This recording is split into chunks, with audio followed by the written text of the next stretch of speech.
মানে আপনি না এতটাই সুন্দর যে ডানা কাটা পরীর মতো, মানে যদি কোনো পরিবেশে আপনার সঙ্গে দাঁড়ায় না তাকেও ভালো লাগবে না। আপনি এখনই আমার বাসা থেকে বের হন। হ্যাঁ, বেরিয়ে যান। তোর বউ না ক্যারেক্টার খারাপ, বুঝছস, অনেক সমস্যা আছে, আমাকে উল্টানো অফার দিছে।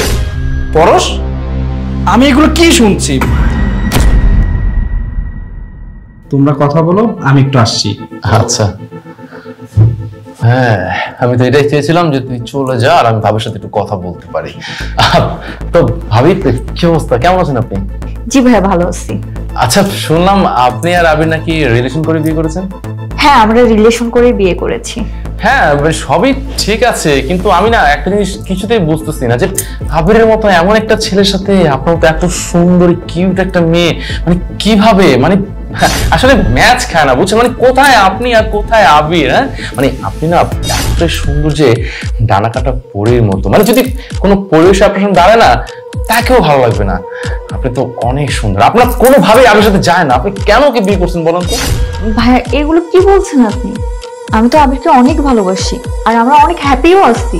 মানে আপনার সাথে না ওর সাথে যায় না, মানে লেভেলটা যায় না, লেভেলটা মেনটেন করতে হয় না। মানে আপনি না আরো ভালো কিছু ডিজার্ভ করেন। হ্যাঁ, তাই বলছিলাম, মানে আপনি না সত্যি দেখতে অনেক সুন্দর। আরে আপনার আঙুল দেখছি খালি। হ্যাঁ, আবে একটা রিং বানিয়ে দেন আপনাকে, তাই না? হায় হায়, দেখো তো আপনার কানও তো খালি, ওই যে গলাটাও খালি। এই ভাই, তুই এগুলো কি করতেছিস? তুমি তো আমাদের ভাবি। এই চুপ কর না, তুই চুপচাপ বসে থাকিস না, মুখটা বন্ধ রাখ, ঠিক আছে? আমি আমার কাজ করছি, চুপ। আসলে ভাবি যেটা বলছিলাম আর কি, মানে আপনি একটু ভেবে দেখেন না, আপনি একটা কাজ করেন না, আপনি না আবিরকে ছেড়ে দেন। ওর কিচ্ছু নেই, টাকা নাই, বাড়ি ঘর নাই, কিচ্ছু নাই, আপনাকে হ্যাপি রাখতে পারবে না, আপনাকে সেভাবে রাখতে পারবে না। আপনি বরং আমার সাথে চলে আসেন, আমি আপনাকে বিয়ে করে আপনাকে একদম রাজরানী বানিয়ে রাখবো, একদম বিন্দাস লাইফ কাটাবেন, দেশে বিদেশে ঘুরে বেড়াবেন, কোনো সমস্যা হবে না। আপনি প্লিজ একটু রাজি হয়ে যান না, প্লিজ। আপনি এখনই আমার বাসা থেকে বের হন। হ্যাঁ, বেরিয়ে যান। পরশ, তোমার এত বড় সাহস, তুমি আমার বাসা থেকে আমার ফ্রেন্ড সার্কেলতে বের করে দিতে চাচ্ছ? এত বড় সাহস হলো কি করে তোমার? আরে আরে বন্ধু, তুই একদম ঠিক সময় চলে আসছিস বন্ধু, জানোস মানে তোর ওয়াইফ আমাকে বাসা থেকে বের করে দিচ্ছে, আমাকে আবার বাসা থেকে বের হয়ে যান। আমি এতবার বললাম যে আপনার হাজবেন্ড আমাকে দাওয়াত দিয়ে নিয়ে আসছে, আপনি আমাকে এভাবে বের করে দিতে পারেন না। উনি আমার সাথে যা তা ব্যবহার করতেছে।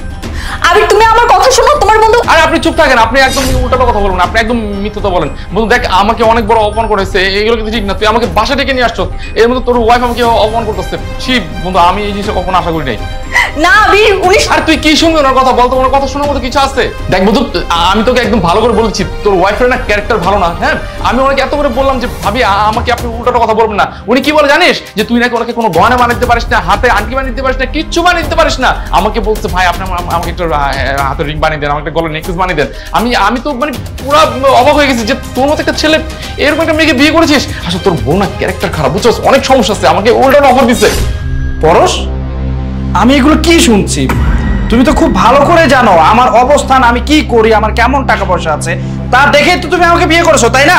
আরে আমি তোমাকে গহনা দিতে পারছি না, তাই বলে তুমি আমার ফ্রেন্ডের কাছে এইভাবে গহনা চাইবে, আমাকে এইভাবে ওদের সামনে ছোট করবে?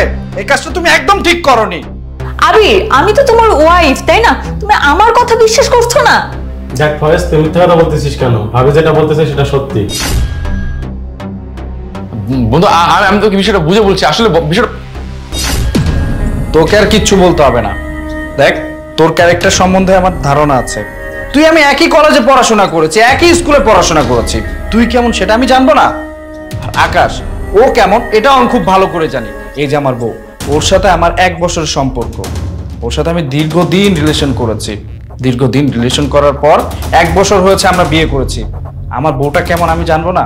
শোন, তুই যে আমার বউর সাথে কি কি করেছিস আমার খুব ভালো করে জানা আছে। তোর মতো ফ্রেন্ড আমার লাইফে দরকার নেই। তুই এই মুহূর্তে আমার বাসা থেকে বের হয়ে যা।